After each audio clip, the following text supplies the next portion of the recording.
Hello everyone, welcome to my channel again. Today's theme preference option by choice ବାଛିବା।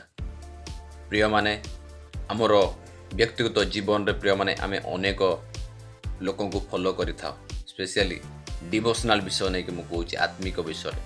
ଆମେ ପ୍ରତ୍ୟେକ ଧର୍ମର ଲୋକ ହଉ ସମସ୍ତେ ସମସ୍ତ ଭଗବାନଙ୍କୁ ବା ଈଶ୍ୱରକୁ ବିଶ୍ୱାସ କରନ୍ତି।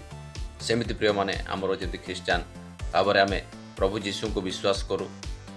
ତ କହିବାର ଅର୍ଥ ଆଜି ଆମେ କେଉଁ ଲୋକଙ୍କୁ ବେଶୀ ଫଲୋ କରୁଛୁ, କେଉଁ ପାଳକମାନଙ୍କୁ, କେଉଁ ପ୍ରଚାରକମାନଙ୍କୁ, ଭାବବାଦୀମାନଙ୍କୁ, ସେମାନଙ୍କୁ ଯେଉଁମାନେ ସୁସ୍ଥ କରୁଛନ୍ତି, ସେମାନଙ୍କୁ ଯେଉଁମାନେ ଖାଲି ଆଶୀର୍ବାଦ ବିଷୟରେ ଖାଲି କହୁଛନ୍ତି, ଆଉ ଯିଏ ସୁସ୍ଥତା କରୁଛନ୍ତି ସେଇ ସଭାକୁ ଯାଉଛୁ, ସେମାନଙ୍କ ଠାକୁ ଯାଇକି ଅନେକ ବିଷୟ ଆମେ ଚେଷ୍ଟା କରୁଛୁ ଜାଣିବା ପାଇଁ, ଶୁଣିବା ପାଇଁ, କାରଣ ଆମର ଲାଭ ହେଉଛି, ଆମେ ସୁସ୍ଥତା ପାଉଛେ, ଆମେ ଆଶୀର୍ବାଦ ପାଉଛେ, ଆମକୁ ଉତ୍ସାହ କରୁଛନ୍ତି, ଆଉ ମୋଟିଭେସନ୍ ବିଷୟ କହୁଛନ୍ତି, ଏମିତି ପ୍ରତ୍ୟେକ ବିଷୟ ଶିକ୍ଷା ଦେଉଛନ୍ତି।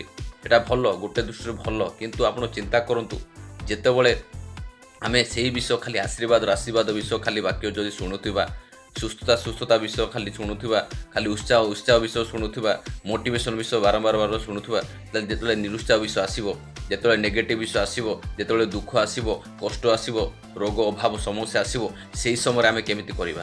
ଆମେ ଭାଙ୍ଗି ପଡ଼ିବା କି ନାହିଁ?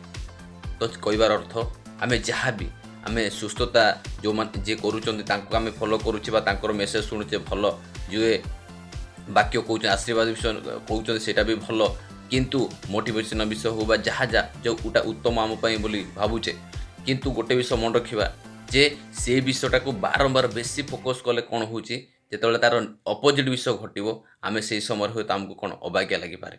ତ କହିବାର ଅର୍ଥ ଆମେ ଶେଷ ଦିନରେ ଅଛି ପ୍ରିୟମାନେ। ଯେଉଁ ପାଳକମାନେ, ପ୍ରଚାରକମାନେ ଶେଷ ଦିନ ବିଷୟ ନେଇକି ପ୍ରଚାର କରୁଛନ୍ତି, ଆମ ପାପ ବିଷୟ ନେଇକି ଆମମାନଙ୍କୁ ସତର୍କ କରୁଛନ୍ତି, ଜାଗ୍ରତ କରୁଛନ୍ତି, କାରଣ ସ୍ୱର୍ଗ ରାଜ୍ୟ ପ୍ରଭୁ କ'ଣ କହିଲେ, ମନ ପରିବର୍ତ୍ତନ କରୁ, ସ୍ୱର୍ଗ ରାଜ୍ୟ ସନ୍ନିକଟ। ତ ଶେଷ ଦିନରେ ଅଛି, ଯୁଗ ଅନ୍ତର ଲକ୍ଷଣ ସବୁ ଭୟଙ୍କର ବିଷୟ ଘଟୁଅଛି ପ୍ରିୟମାନେ। ତ ଯେଉଁ ପାଳକ, ଯେଉଁ ପ୍ରଚାରକ ସବୁ ବିଷୟକୁ ନେଇକି ଆମକୁ କେୟାରଫୁଲ୍ କରୁଛନ୍ତି, ସେମାନଙ୍କୁ ପ୍ରିୟମାନେ ବିଶେଷ କରି ବେଶୀ ଫୋକସ୍ କରନ୍ତୁ।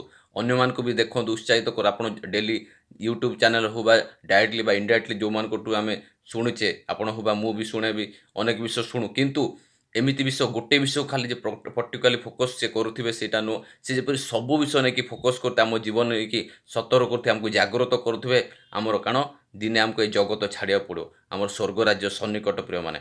ତ ଯେଉଁ ପାଳକମାନେ ସମସ୍ତ ବିଷୟ ନେଇକି ଆମ ଜୀବନରେ କେୟାରଫୁଲ୍ ଆମକୁ କରୁଛନ୍ତି, ଜାଗ୍ରତ କରୁଛନ୍ତି, ତାଙ୍କୁ ଆମେ ବେଶୀ ଫୋକସ୍ କରିବା, ତାଙ୍କର ଶିକ୍ଷାକୁ ଆମେ ଦେଖିବା ଆଉ ଶୁଣିବା, ଆମ ଜୀବନରେ କାର୍ଯ୍ୟକାରୀ କରିବା, ଏଇଟା ନିହାତି ଦରକାର। ବୁଝିବା ପାଇଁ ଚେଷ୍ଟା କରନ୍ତୁ। Thank you.